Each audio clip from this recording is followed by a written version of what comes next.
Baiklah, kita lanjutkan lagi kuliah kita tentang interferensi gelombang elektromagnetik. Pada kuliah sebelumnya, kita sudah membahas perubahan fasa dari dua gelombang ketika sampai pada satu titik bisa terjadi karena adanya perbedaan panjang lintasan dari sumber kedua gelombang tersebut. Nah, sekarang kita ingin membahas tentang perubahan fasa karena pemantulan. Suatu gelombang cahaya mengalami perubahan fasa 180 derajat karena pemantulan dari medium yang memiliki indeks bias lebih tinggi dibanding dengan medium tempat menjalarnya. Dan tidak ada perubahan fasa gelombang ketika gelombang dipantulkan dari suatu batas medium yang memiliki indeks bias yang lebih rendah.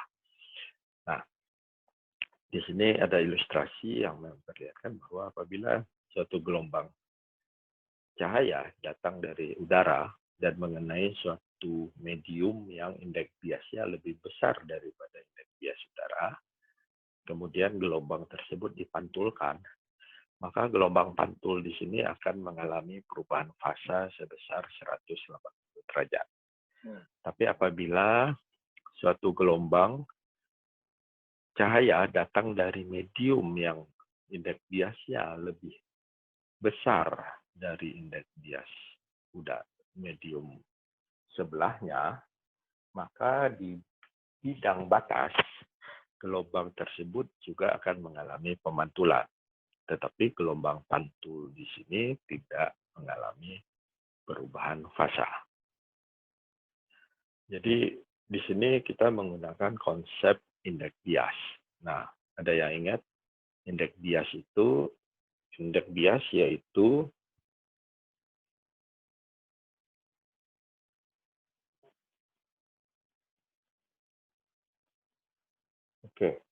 indeks bias itu yaitu laju cahaya di vakum dibagi dengan laju cahaya di dalam medium. Sehingga indeks bias udara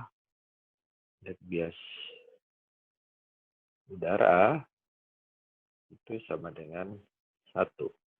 Nah, kalau begitu, kita tahu bahwa laju gelombang cahaya di dalam medium itu pasti lebih kecil dibanding dengan laju gelombang cahaya di udara. Sehingga yang pasti ketika gelombang cahaya memasuki suatu medium, maka gelombang cahaya tersebut akan memiliki kecepatan yang lebih rendah, sehingga n medium tersebut akan lebih besar dari 1. Jadi itu kira-kira. Nah, kenapa apa yang terjadi ketika suatu gelombang cahaya memasuki medium? Kita tahu bahwa V laju adalah lambda kali F. Jadi V sama dengan lambda kali F. Nah, ketika suatu gelombang cahaya memasuki suatu medium, maka yang berbeda itu adalah panjang lintasannya, di mana sumber cahaya itu pasti memiliki frekuensi yang tetap. Jadi, kalau V-nya kecil, maka lambda-nya yang akan menjadi kecil, gitu ya. Jadi itu hubungan antara kecepatan, panjang gelombang, dan frekuensi.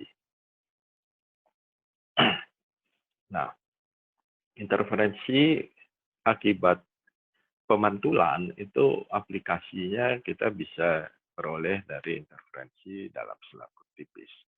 Macam-macam cahaya dapat dilihat ketika cahaya dipantulkan oleh biji sabun atau dari lapisan tipis minyak yang mengambang di dalam air dihasilkan oleh pengaruh interferensi antara dua gelombang cahaya yang dipantulkan pada permukaan yang berlawanan dari lapisan tipis atau sabun atau minyak tersebut. Oke, tinjau suatu berkas cahaya monokromatik dengan panjang gelombang lambda yang sampai pada permukaan selaput tipis dengan tebal T, seperti pada gambar. Indeks bias selaput lebih besar daripada indeks bias udara. Jadi di sini udara, selaput, udara.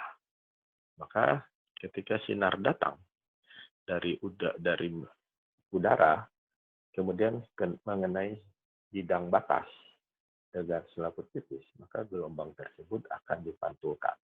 Nah, pemantulan pertama yang oleh bidang batas A itu berbalik fasa 180 derajat. Karena indeks bias selaput lebih besar daripada indeks bias udara. Nah, kemudian selain ada yang dipantulkan, maka gelombang datang ini akan dibiaskan. Karena dia menuju indeks bias yang lebih besar, maka sudut biasnya mendekati normal. Nah, kemudian dia akan menemui bidang batas D yang di bawahnya. Nah, sinar bias yang ini, karena dia menemui bidang batas, maka sinar bias yang ini juga akan dipantulkan oleh bidang batas B. Sehingga pemantulan yang di sini, karena tidak berasal dari indeks bias besar menuju indeks bias yang lebih kecil, maka sinar pantul yang di sini tidak mengalami perubahan fasa. Kemudian sinar pantul yang di sini akan dibiaskan ke udara pada bidang batas A, dan dia akan menjauhi normal karena dari medium besar ke medium yang lebih kecil. Nah, karena ini berasal dari sinar bias dan ketika pemantulan di B tidak terjadi pembalikan fasa, maka sinar bias yang kedua itu juga tidak mengalami perbalikan fasa dari sinar datang.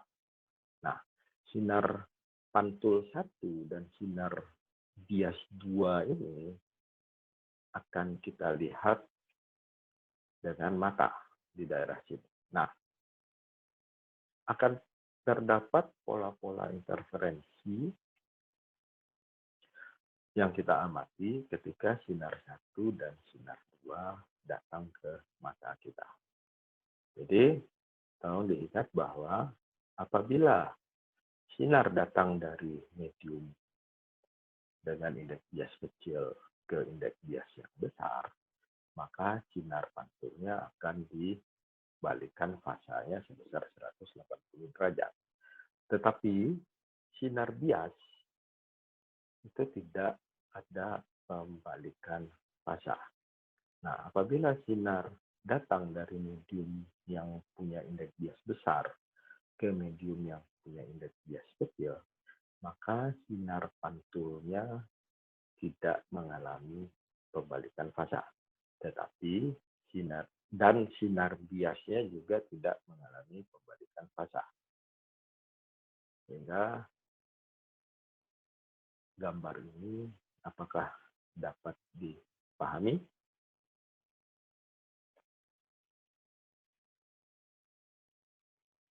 Nah, dalam interferensi selaput tipis, syarat interferensi karena sinar 1 dan 2 terdapat perbedaan fasa sebesar 180 derajat, maka sinar 1 dan sinar 2 akan sefasa dan berinterferensi konstruktif apabila beda panjang lintasan 2T itu sama dengan M tambah setengah kali lambda dibagi N. Atau ketika N-nya pindah ke sana, maka 2 kali N kali T itu sama dengan M tambah setengah kali lambda. Nah, kalau sinar 1 dan sinar 2 akan menjadi interferensi destruktif atau fasanya datang akan berlawanan, maka 2T tambah M kali lambda per N berlaku. Maka 2N kali T sama dengan M kali lambda. Nah, di sini tolong diingat bahwa N di sini seperti yang sebelumnya adalah C dikali V atau lambda 0 dibagi dengan lambda pada medium. Ya, karena N itu adalah C dibagi V. Ya, ini sama dengan ini V ya, sama dengan lambda 0 sekali dengan F lambda 0 saya bagi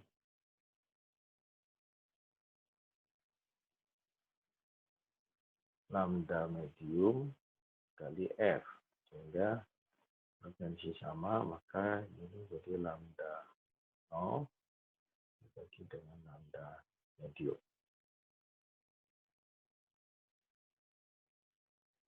Lambda yang ada di sini itu adalah lambda 0.